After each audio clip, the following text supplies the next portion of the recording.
Well, Molly, for more on this, let's bring in Matt Whitlock, a former senior advisor at the Republican National Senatorial Committee, and David Carlucci, the former Democratic state senator from New York. Guys, thanks for joining us this afternoon. Matt, I'm going to start with you.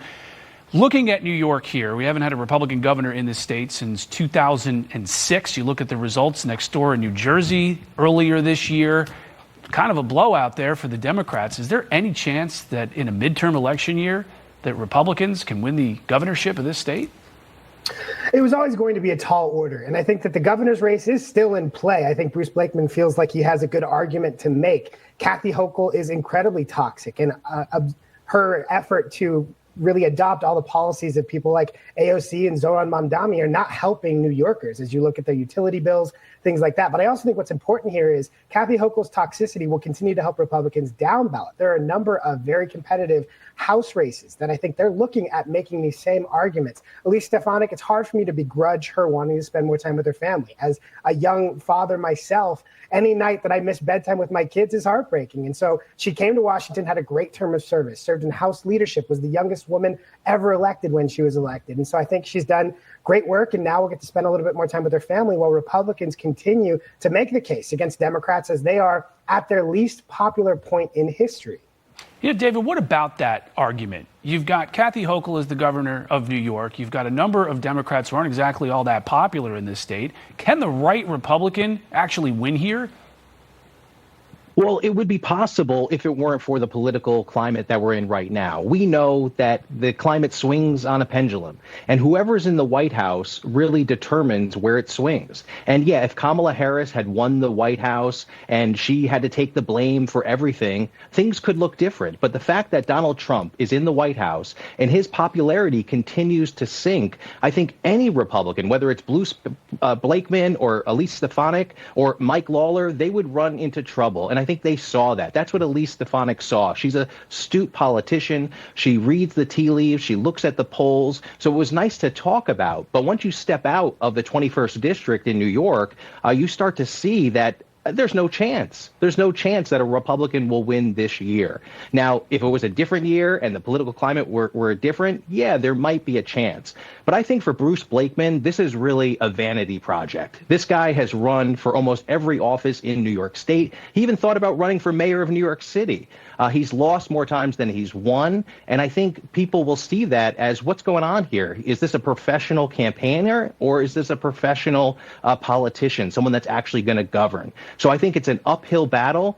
But for a guy like Bruce Blakeman, he's got nothing to lose. He doesn't have to run again for a few years. Yeah. He's doing Donald Trump a favor, and he'll be seen as popular, at least in the MAGA world. You know, but Matt, that's not going to work to get you into Albany. Matt, when you look at Congresswoman Stefanik here, she's had a really rough year. She was supposed to be the UN ambassador. She had to come back because the numbers weren't right in the House for Republicans. Then she loses her leadership position. There is a criticism there that President Trump let one of his top loyal officials in the House out to dry here. Do you buy that?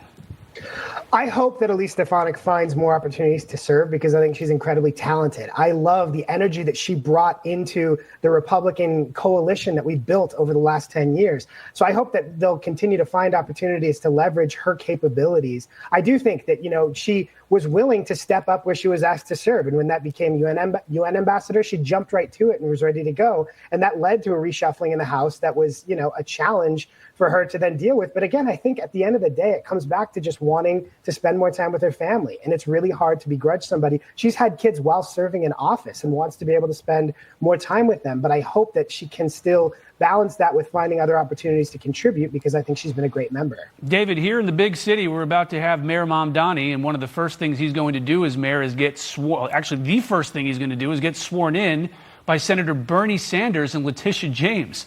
What message does that send?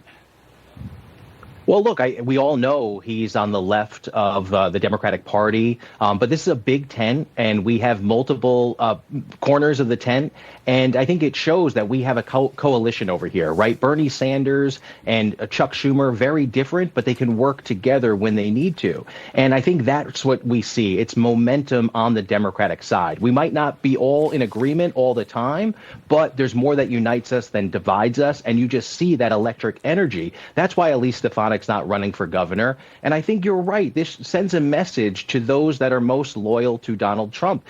Do all the favors for him, but don't expect anything in return. So I think this is, you see Elise Stefanik really, is feeling the burn. And I think this is a slight to the GOP because she's not running again in the 21st district. And I think that puts that district in play, even though it's a solid Republican district with these tariffs and so many people relying on the Canadian economy in that district. It's a real problem for the GOP. Now that's money that they have to spend.